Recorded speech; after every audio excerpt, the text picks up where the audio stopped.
আসসালামু আলাইকুম। বাড়ির আশেপাশে যে খালি জায়গাগুলো পড়ে থাকে আমরা কিন্তু চাইলে সেই জায়গাগুলো ফেলে না রেখে সেখানে শাকসবজি চাষ করতে পারি। তাই আজকে সকালে ঘুম থেকে উঠেই পরিষ্কার করার কাজ শুরু করে দিলাম। যদিও আমাদের এই জায়গাগুলোতে লাউ গাছ লাগানো ছিল, কিন্তু পরিপূর্ণ যত্নের অভাবে পর্যাপ্ত ফসল হয় নাই। তবে শেষ বেলায় আমি কিছু পরিচর্যা করার কারণে 15 থেকে 20টা লাউ পেয়েছি, আলহামদুলিল্লাহ।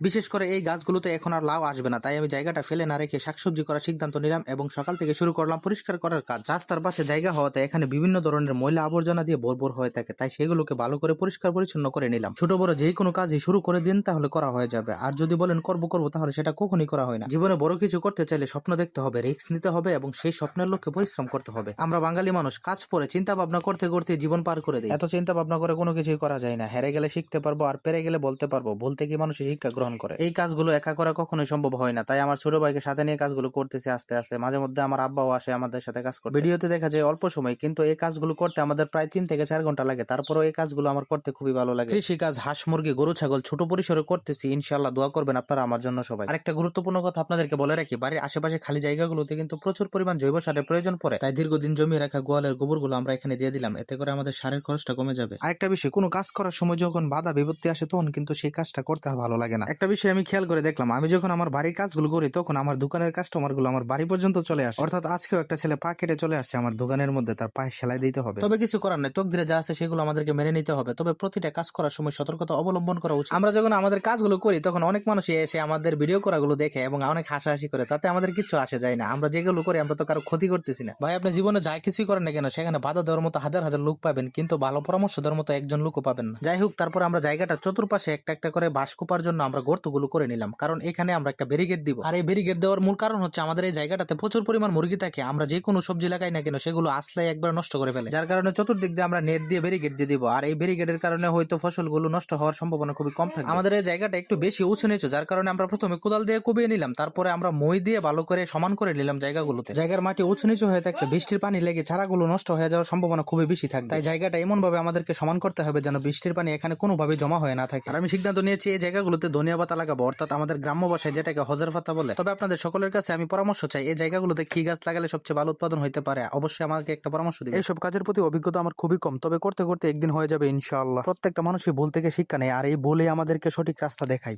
অর্থাৎ কোনো